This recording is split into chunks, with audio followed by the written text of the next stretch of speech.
Happy Saturday, everyone. Hope everyone's having an amazing day. We are going to go back to the early 19th century and talk about a very sinister serial killer, Gesche Gottfried.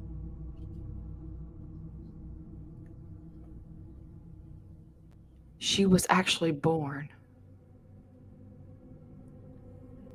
March 6th, 1785. This sick, sinister, twisted woman has murdered 15 different people. When she was born, she actually was a twin. Her brother was actually the favorite among her parents. Her father preferred him over her. Her father actually encouraged her and no doubt pressured her into marrying at the first opportunity, which was at the age of 21. She married a Mr. Mettenberg, who had actually made a living as a saddler in Bremen.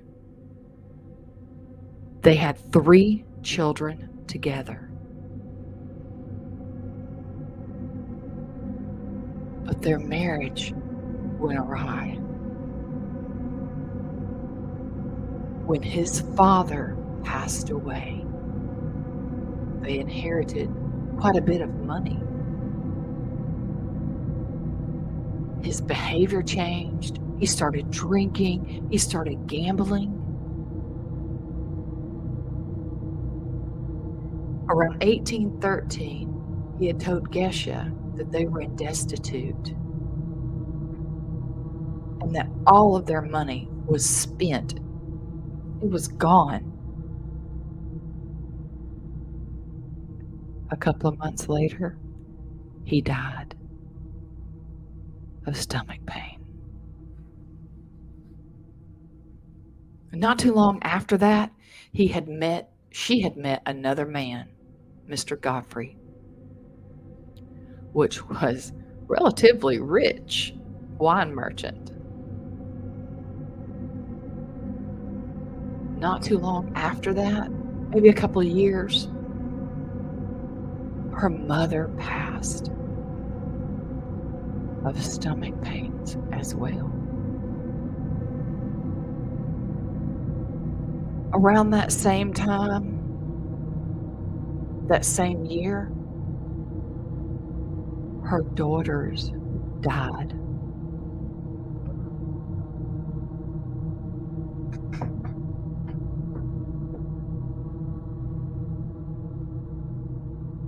The scope of her victims are widening.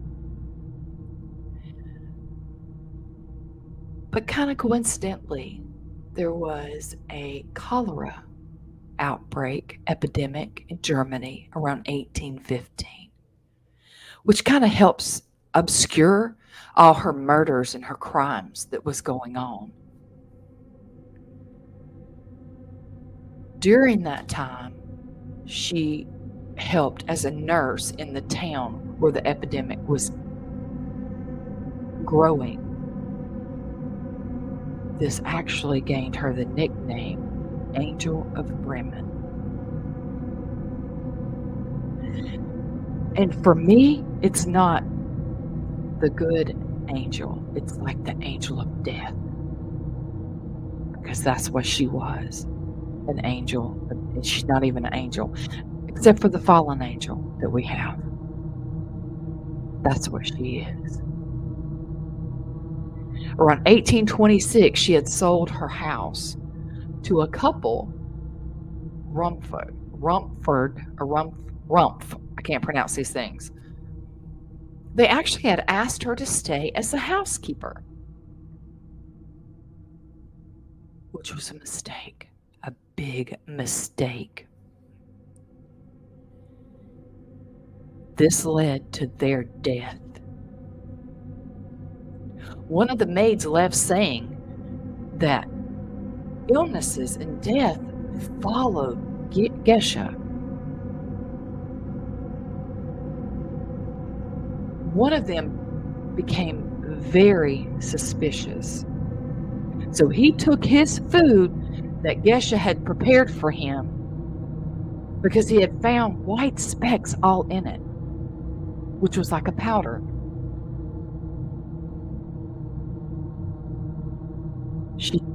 He took it.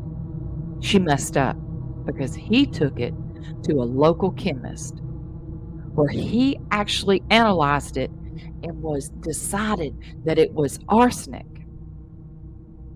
And he notified the authorities. Well, Gesche found out, and she fled to Hanover, where she started killing again.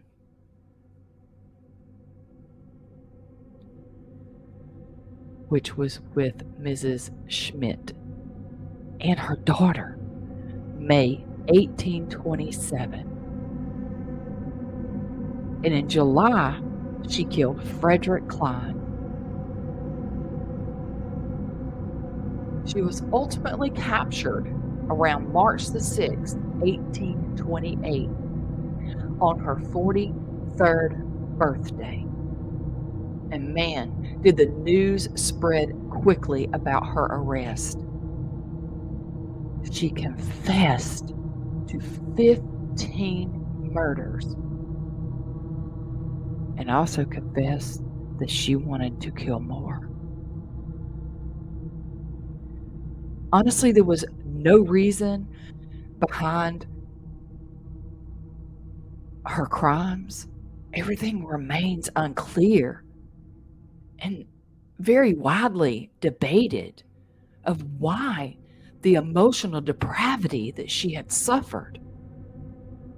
But was it because of her childhood? Because she was just pushed to the side like she was nothing and treated like she was nothing?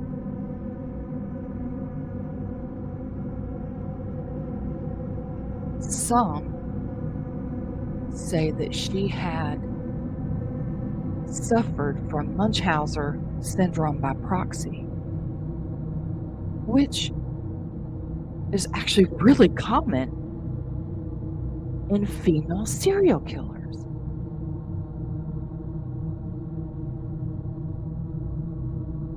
Her victims all included her parents, her two husbands. Oh, she had the fiance that she killed as well. Her own children. What mother kills her own children?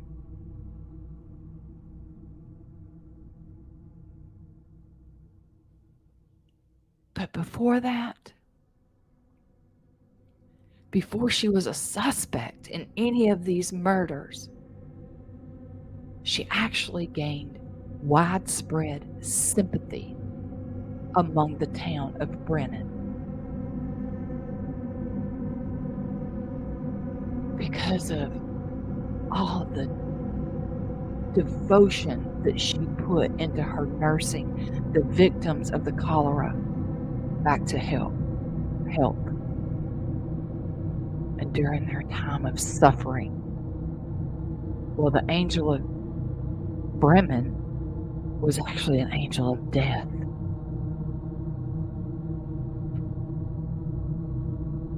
Angel of death.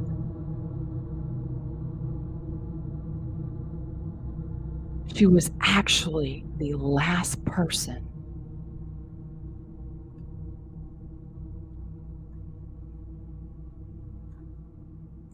to be beheaded in this town.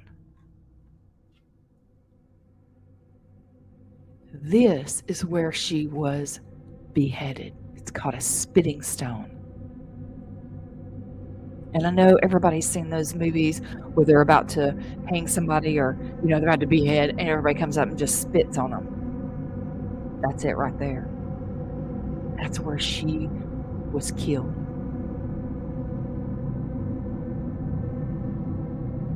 Where she deserved to die.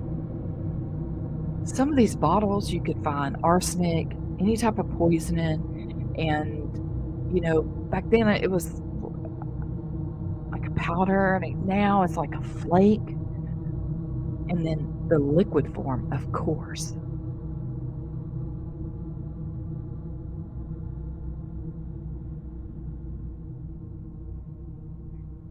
October 1st, 1813, she murdered her first husband.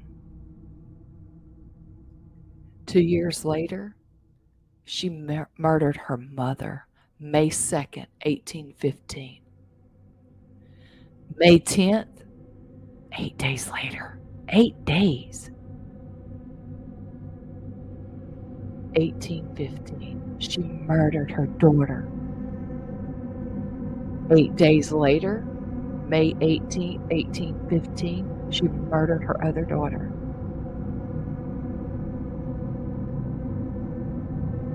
Almost, not even, well, a little over a month later, June 28th, 1815, she murdered her father.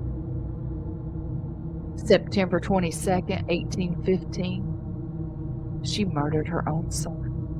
Her own son. Her own flesh and blood she murdered. June 1st, 1816, she murdered her twin brother. July 5th, a little over a month, a year and a month, she murdered her second husband. June 1st, 1823, she murdered her fiancé, Mr. Zimmerman. Wow. March 21st, 1825, she murdered her music teacher and her friend. Her music teacher was her friend. December 5th, 1825, she murdered her neighbor, friend, advisor.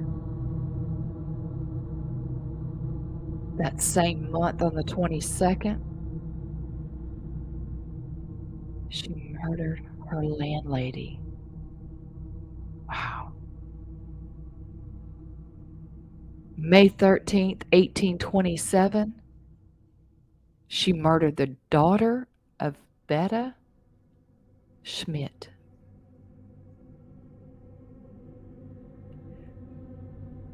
May 15th, 1827, she murdered her friend and maid, Betta Schmidt. She just 2 days later murdered her daughter, Betta's daughter. July 24th, 1827, and her last murder, Frederick Klein, a friend, a creditor. He was murdered in Hanover.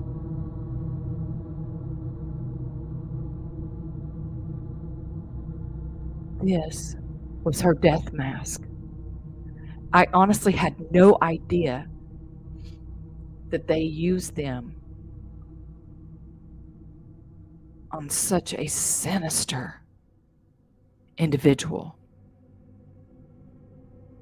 The death mask is from the Middle Kingdom, 1838 to 1630 BCE to the 1st century CE.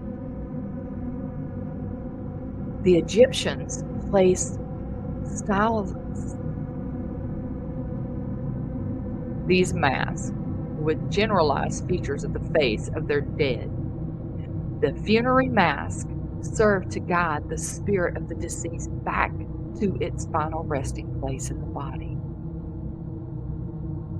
Death mask first gained notoriety in Egypt, with the most recognized belonging to King Tut. The Egyptians believed that the death mask, which would be buried with the individual, would allow the person's spirit to find his or her body in the afterlife. I'm sure if this death mask attracted her spirit back to her, burning in hell, sure it's burning in hell with her. She's sick individual. And it really does. This was hers. Looks just like her. What makes a person murder? No matter how you were treated in your childhood. Hell, I had a good childhood up until I was 14, 15. But I would never think about taking someone else's life just because I had a bad childhood or what happened. No way in hell.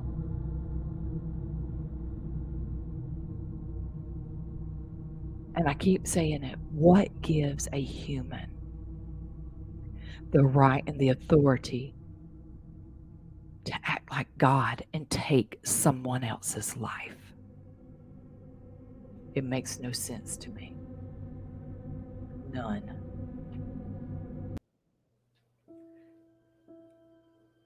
Hope you guys have enjoyed this video.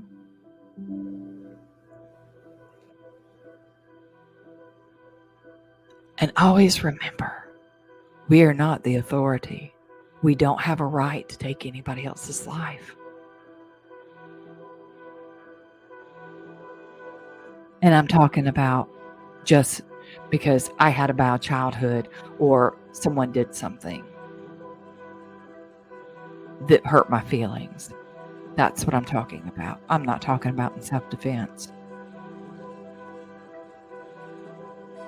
You guys have a wonderful week ahead. And always remember, stay salty.